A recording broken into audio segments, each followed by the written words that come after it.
Okay, mga sir. So, ito ay shock absorber ng Chevrolet Sail. So, baka ganito rin ang sasakyan nyo. Nakaka-encounter kayo ng gantong ingay. So, ito may malakas po na ingay sa likod. So, nakita natin problema yung shock bushing niya dun sa mountain. So, kung makikita nyo, maluwag na siya. Dapat mga sir, hindi yan maluwag.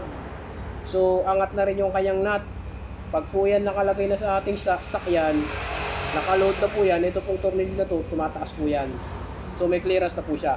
Kaya ang tendency kapag nalubak tayo, lumalagotok na napakalakas. Parang may nagpapatingting sa likod mo. So ang issue niyan, ito ang bushing. So kung makikita mo, manipis na. So pulpot na siya at nagkaroon na siya ng tapak sa gitna. Ayun o, nagkaroon na siya ng uka. So magpapalit tayo ng bago. So ang ilalagay natin, fabricate na to mga sir.